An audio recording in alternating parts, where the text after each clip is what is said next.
화폐 가치 90% 증발, 1,500억 달러 규모 인재 탈출, 전 세계 석유 운송로 20%를 쥔 나라가 파산 직전입니다. 석유 3위, 천연가스 2위, 9,200만 인구의 최고의 지정학적 요충지까지 가진 이 나라는 초강대국이 됐어야 했습니다. 그런데 지금 이란에선 의사가, 과학자가, 엔지니어가 매일 조국을 버리고 탈출하고 있습니다. 도대체 무슨 일이 벌어진 걸까요? 완벽한 조건을 가진 나라를 무너뜨린 충격적인 시스템과 한국이 반드시 배워야 할 위험 신호, 지금부터 파헤쳐 보겠습니다.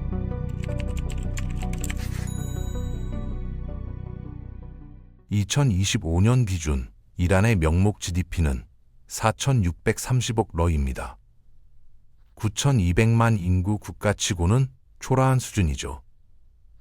1인당 GDP로 따지면 5,300달러 정도인데 이게 얼마나 낮은 수준이냐면 지금 전쟁 중인 우크라이나보다도 낮습니다. 주변 걸프만 부유국들과 비교하면 격차는 더욱 극명해지거든요. 그런데 여기서 핵심 질문이 나옵니다. 도대체 왜 이란은 이렇게 가난한 걸까요? 세계 지도를 펼쳐놓고 보면 이란이 얼마나 축복받은 땅인지 한눈에 들어옵니다. 석유 매장량 세계 3위, 천연가스는 러시아 바로 다음인 2위거든요. 사우디아라비아가 석유 2위라는 건 많이 알려져 있지만 이란이 그 바로 뒤를 쫓고 있다는 사실은 의외로 모르는 사람이 많습니다. 카타르가 천연가스 강국으로 유명하지만 실제로는 이란이 훨씬 더 많은 매장량을 보유하고 있죠. 여기에 각종 광물 자원, 비옥한 농경지, 산맥과 강까지 두루 갖춰져 있습니다. 북쪽으로는 카스피해, 남쪽으로는 인도양에 접해 있어서 해상 무역로 접근성도 완벽하거든요. 인구 구조도 나쁘지 않습니다. 9,200만 명 중에서 상당수가 젊고 교육 수준이 높은 편이죠. 게다가 이란의 지정학적 위치는 수천 년 동안 중요했고 지금도 여전히 그렇습니다. 유럽, 중동, 아시아를 연결하는 교차점에 자리 잡고 있거든요. 그런데 여기서 가장 결정적인 카드가 하나 더 있습니다. 바로 호르무즈 해협이죠. 오만과 함께 이란은 페르시아만의 유일한 출구를 통제하고 있습니다. 페르시아만 연안 지도를 자세히 들여다보면 온통 석유와 가스전 투성이거든요. 녹색으로 표시된 부분이 유전, 빨간색이 가스전과 파이프라인인데 이 지역에 전 세계 확인된 석유 매장량의 거의 절반이 몰려 있고 천연가스도 40% 정도가 집중되어 있습니다. 사우디아라비아, UAE, 카타르, 바레인, 쿠웨이트, 이라크, 이란 같은 산유국들의 자원 대부분이 이 좁은 해역 주변에 있다는 얘기죠. 전 세계 해상 거래 석유의 20%가 매일 이 좁디 좁은 해협을 통과하는데 만약 이 길이 봉쇄되면 어떤 일이 벌어질까요? 석유와 가스 운송이 즉시 중단되거나 엄청나게 멀고 비싼 우회로를 거쳐야 합니다.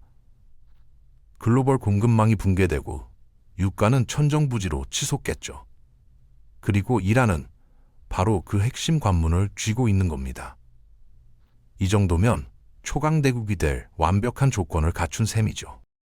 실제로 2000년대 초반만 해도 희망적인 신호가 보였습니다. 구매력 기준 GDP가 6,440억 달러까지 치솟으면서 세계 17위권에 진입했거든요. 하지만 지금은 25위권으로 추락했습니다. 대체 무슨 일이 벌어진 걸까요? 이란 경제를 제대로 이해하려면 먼저 본야드라는 독특한 존재를 알아야 합니다. 이건 일반 기업이 아니라 자선재단 형태로 운영되는 거대 경제 조직이거든요. 왕정시대부터 존재했던 본야드는 원래 빈민구호를 목적으로 설립됐습니다. 하지만 실제로는 중산층과 상류층에게 유리한 부동산 투자에만 집중한다는 비판을 오래전부터 받아왔죠. 1979년 이슬람 혁명과 참혹했던 이란 이라크 전쟁 이후에 정부는 본야드를 대대적으로 재편하고 확장했습니다. 참전 용사, 빈곤층, 순교자 유가족들을 지원하기 위해서였는데 처음 몇 년간은 실제로 그런 역할을 수행했습니다. 문제는 시간이 지나면서 본야드가 거대 기업 제국으로 탈바꿈했다는 겁니다. 현재 이란 전체 경제의 약 20%를 본야드가 통제하고 있거든요. 전국에 약 100개의 본야드가 운영 중인데 대두와 면화농장부터 호텔, 음료 공장, 자동차 제조, 해운업까지 안 건드리는 분야가 없습니다. 그런데 진짜 문제는 이들이 일반 기업과는 완전히 다른 룰로 움직인다는 거죠. 세금을 한 푼도 안 냅니다. 법적으로 여전히 자선재단으로 분류되기 때문이거든요. 자선단체는 세금 면제 대상이니까요. 여기에 정부 보조금까지 펑펑 받고 재무제표 공개 의무도 없으며 최고 지도자에게만 보고하면 끝입니다. 이런 특혜 덕분에 말도 안 되는 속도로 성장할 수 있었던 거죠. 만약 당신이 평범한 사업가라면 어떻게 경쟁하겠습니까? 세금도 안 내고 보조금은 받고 감사도 안 받는 거대 괴물과 맞서 싸워야 하는 겁니다. 더 가관인 건 이 본야드들 대부분이 실제로는 돈을 못 번다는 겁니다. 1999년 이란 전 국방장관이자 최대 본야네 중 하나인 무스타자판 본야드의 전임 수장 모하마드 포루잔데는 산하 기업의 80%가 적자 상태라고 공개적으로 인정했습니다. 왜 이런 상황이 벌어지는 걸까요? 과도한 인력, 극심한 비효율성, 만연한 부패 때문입니다. 2008년 추산에 따르면 본야드들이 고용한 인원이 최소 40만 명에서 최대 500만 명에 이른다고 하거든요. 엄청난 규모의 고용 네트워크죠. 만약 이걸 해체하면 수백만 명이 순식간에 실업자가 됩니다. 가족까지 포함하면 수천만 명의 삶이 무너지는 거죠. 이렇게 많은 사람들이 본야드의 생계를 의존하다 보니 현재 체제를 지지할 수밖에 없는 구조가 만들어집니다. 정부 입장에서는 사회 안정을 유지하기 딱 좋은 시스템인 겁니다. 물론 본야드가 여전히 참전 용사나 빈곤층에게 일부 지원을 제공하는 것도 사실이라 옹호론자들도 존재하긴 합니다. 본야드만 문제인 게 아닙니다. 혁명수비대나 군부와 연결된 기업들도 비슷한 특권을 누리면서 경제의 핵심 부문을 장악하고 있거든요. 그리고 또 하나의 심각한 문제가 있습니다. 바로 천문학적인 보조금이죠. 이란 정부는 매년 약 1,000억 달러를 생필품 보조금으로 쏟아붓고 있습니다. 휘발유, 전기, 빵 같은 것들 말이죠. 물론 이건 서민들에게는 분명히 도움이 됩니다. 하지만 동시에 국가 재정을 끊임없이 갉아먹는데 특히 경제가 어려운 시기에는 더 큰 부담이 되죠. 그럼 정부가 보조금을 없애버리면 되는 거 아니냐고요? 2019년에 실제로 시도했습니다. 국제 유가 하락으로 국가 수입이 급감하자 보조금을 축소하려고 했는데 완전히 폐지도 아니고 단지 줄이기만 했는데도 휘발유 가격이 급등하면서 전국에서 대규모 시위가 터져 나왔습니다. 본야드와 마찬가지로 보조금도 단순한 경제 정책이 아니라 사회 안정과 정권의 생존에 직결된 민감한 문제인 겁니다. 이란 경제를 논할 때 제재를 빼놓을 수 없습니다. 지난 40년 동안 이란은 미국, UN, 유럽연합으로부터 끊임없이 경제 제재를 받아왔거든요. 1979년 혁명 직후부터 시작됐고 2000년대 초반 핵 프로그램 문제로 더욱 강화됐습니다. 2015년 핵 합의로 잠깐 숨통이 트이는 듯했지만 2018년 미국이 일방적으로 합의를 파기하면서 다시 강력한 제재가 가해졌죠. 이게 실제로 무엇을 의미하는지 구체적으로 볼까요? 이란은 석유를 자유롭게 팔 수가 없습니다. 국제은행 시스템을 통해 대금을 받는 것도 불가능하고요. 핵심 산업 기계, 항공기 부품, 첨단 에너지 기술 같은 것들도 수입이 전면 차단됐습니다. 외국 기업들은 이란에 투자하거나 공장을 건설하는 것 자체가 법으로 금지되어 있죠.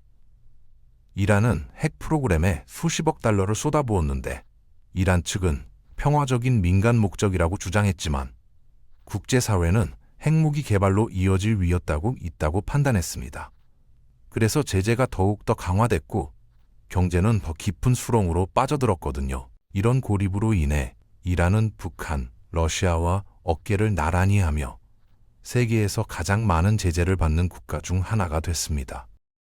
이란 경제는 석유와 가스에 극도로 의존하는 구조인데 전체 수출 수익의 약 60%를 차지하고 있습니다.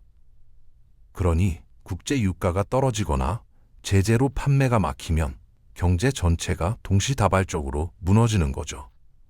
카타르나 UAE 같은 나라들은 일찌감치 경제 다각화에 나섰는데 이란은 제재와 국제적 고립, 무거운 관료주의 때문에 다각화를 시작하는 것 자체가 훨씬 어려운 상황입니다. 그래도 이란은 중국 같은 우호적인 국가들에게는 석유를 팔 수 있는데 문제는 구매자를 끌어들이기 위해 할인 가격으로 팔 수밖에 없다는 겁니다. 그래서 수입을 조금이라도 더 늘리려고 암시장으로 눈을 돌리게 됩니다.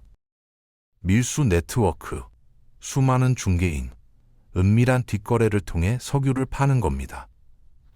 석유 수출뿐만 아니라 많은 필수품 수입도 암시장에 의존하게 됐습니다. 전자제품부터 의약품까지 거의 모든 게 그렇죠. 하지만 암시장 거래에는 엄청난 비용이 따릅니다. 느리고 복잡하고 비싸거든요. 의약품이나 기계부품 하나를 수입한다고 상상해 보세요. 동시에 외국 투자자들도 이란을 철저히 회피합니다. 국제 송금도 못하고 장비 수입도 막혀 있고 제품 수출도 불가능한데 누가 거기에 공장을 짓겠습니까? 이런 상황이 이란을 극단적인 자립으로 내몰았습니다.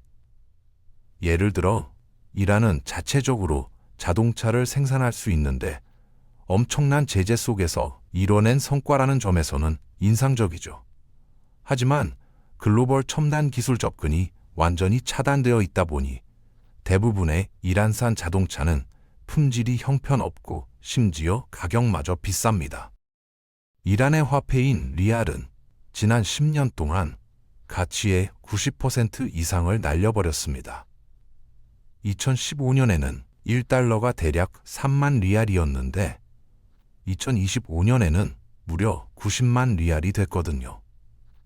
온라인에서 2025년 1달러 환율이 약 4만 2천 리알이라고 나오는 걸 본 적 있을 겁니다. 하지만 그건 정부가 정한 공식 환율일 뿐이고 대다수 일반인들은 그 환율을 전혀 적용받을 수 없습니다. 대신 보통 이란 국민들은 암시장 환율을 쓰는데 2025년 벌써 1달러당 90만 리알을 훌쩍 넘어섰죠. 달러 수요가 너무 높아서 사람들이 경쟁적으로 사려다 보니 환율이 통제불능으로 폭등한 겁니다. 숫자가 너무 커져버리다 보니 사람들은 일상 대화에서 리알이라는 단어를 아예 쓰지 않게 됐습니다. 대신 토만을 사용하는데 이건 그냥 리알을 10으로 나눈 거거든요. 10만 리알짜리 물건이 있으면 하나만 토만이라고 부르는 식이죠. 별도의 화폐가 아니라 미국인들이 10만 달러를 100그랜드라고 줄여 말하는 것과 똑같은 원리입니다. 무엇이 이런 끔찍한 붕괴를 불러왔을까요? 첫째, 앞서 언급했듯이 제재로 인해 외국 투자자들이 빠져나가면서 이란 화폐 수요가 급격히 줄었습니다. 제재받는 화폐를 보유하고 싶어하는 사람은 아무도 없으니까요. 제재는 또한 이란의 최대 수입원인 석유와 가스 판매를 극도로 어렵게 만들었죠. 그 다음 정부가 재정 적자를 메우려고 돈을 마구잡이로 찍어내기 시작하면서 상황이 파국으로 치달았습니다. 국가가 생산하는 재화는 늘지 않는데 돈만 계속 찍어내면 물가가 오르는 건 경제학의 기본 원리죠. 그렇게 인플레이션이 걷잡을 수 없이 치솟아서 공식 수치만 연 40%를 넘었고 식품과 생필품은 훨씬 더 심각한 수준이 됐습니다. 리알 가치가 끝없이 추락하자 사람들은 탈출구를 찾기 시작했습니다. 많은 이들이 외화, 금, 부동산, 심지어 주식과 암호화폐로 몰려들었는데 부자가 되려는 목적이 아니라 저축해둔 돈의 가치가 계속 증발하는 걸 막으려는 절박한 시도였습니다. 그래서 이란 주식시장이 경제 상황이 최악이던 시기에 오히려 급성장했죠. 기업들이 튼튼해서가 아니라 사람들이 현금 외에는 무엇이든 붙잡으려고 필사적이었기 때문입니다. 앞서 이란이 보조금과 보냐드 같은 기관 지원에 매년 수십억 달러를 쏟아붓는다고 말씀드렸습니다. 하지만 또 하나의 엄청난 지출 항목이 있는데 바로 외교 정책 비용입니다. 지역 영향력을 유지하고 동맹 세력들을 지원하기 위해 이란은 다른 나라들에서 활동하는 광범위한 대리 조직 네트워크를 후원하고 있거든요. 여기에는 레바논의 헤즈볼라, 이라크와 시리아 곳곳의 각종 민병대, 예멘의 후티 반군, 하마스를 포함한 일부 팔레스타인 무장 조직들이 포함됩니다. 2012년부터 2020년까지 이란은 이런 조직들을 지원하는데 약 160억 달러를 썼다고 추정됩니다.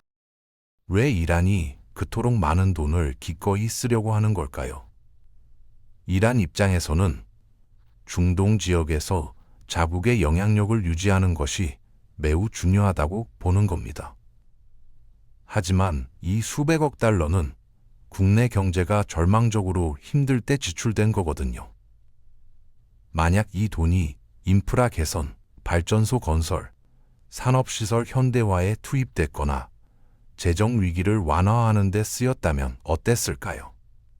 이런 질문은 자연스럽게 제기될 수밖에 없습니다. 결론적으로 이란은 석유, 가스, 광물, 전략적 요충지, 비옥한 농지, 수백만의 젊고 교육받은 인구를 모두 가지고 있습니다. 번영하기 위한 모든 조건을 완벽하게 갖춘 거죠. 하지만 끊임없는 갈등, 국제 제재, 무거운 관료주의로 인해 국가가 정체되어 버렸습니다. 경제는 그래도 어떻게든 돌아가고 있긴 합니다. 놀랍게도 온갖 제재 속에서도 이란에는 세계 최대 규모의 쇼핑몰 중 하나가 있거든요. 하지만 앞으로 나아가는 건 정말 어렵습니다. 이 모든 상황 때문에 많은 교육받고 재능 있는 이란 청년들이 조국을 등지고 떠나고 있습니다. 이란 전 과학기술부 장관 레자 파라지다나에 따르면 이란은 이런 두뇌 유출로 인해 매년 약 1,500억 달러의 경제적 손실을 입고 있다고 합니다. 그런데 한국도 사실 비슷한 고민을 안고 있지 않습니까? 물론 이란처럼 국제 제재를 받는 건 아니지만 구조적인 측면에서 공통점이 보입니다. 한국도 특정 대기업과 재벌 구조가 경제의 상당 부분을 장악하고 있고 중소기업이나 청년 창업가들은 불공정한 경쟁 환경에서 고전하고 있거든요. 이란의 보냐드가 특혜를 받으며 비효율적으로 운영되는 것처럼 한국의 일부 대기업들도 과도한 특혜와 정경유착 논란에서 자유롭지 못합니다. 그리고 한국도 심각한 청년 인재 유출 문제를 겪고 있죠. 매년 수많은 우수 인재들이 더 나은 기회를 찾아 해외로 떠나고 있는데 이건 장기적으로 국가 경쟁력을 심각하게 약화시킬 수 있습니다. 또 다른 공통점은 보조금 문제입니다. 한국도 각종 보조금과 복지 지출이 계속 늘어나면서 재정 건전성에 대한 우려가 커지고 있거든요. 이란처럼 보조금을 줄이려고 하면 국민들의 반발이 거세지고 그렇다고 계속 유지하자니 재정 부담이 눈덩이처럼 불어나는 딜레마에 빠져 있습니다. 물론 한국과 이란의 결정적인 차이점도 있습니다. 한국은 국제사회에 완전히 개방되어 있고 자유무역과 기술 혁신을 통해 지속적으로 성장하고 있으며 민주주의 시스템 아래에서 정책 수정이 가능하다는 점이죠. 하지만 이란의 사례는 우리에게 중요한 경고를 던져줍니다. 구조적 문제를 방치하고 특정 집단의 기득권을 용인하고 인재 유출을 막지 못하면 아무리 좋은 조건을 가진 나라도 쇠퇴할 수 있다는 걸 보여주거든요. 그렇다면 우리는 어떻게 대처해야 할까요? 공정한 경쟁 환경을 만들고 청년들에게 희망을 주고 인재가 떠나지 않는 나라를 만들기 위해 우리는 지금 무엇을 해야 할까요? 이란의 잠재력이 꽃 피우지 못한 채 시들어가는 모습을 보면서 우리는 같은 실수를 반복하지 않기 위해 어떤 선택을 해야 할까요?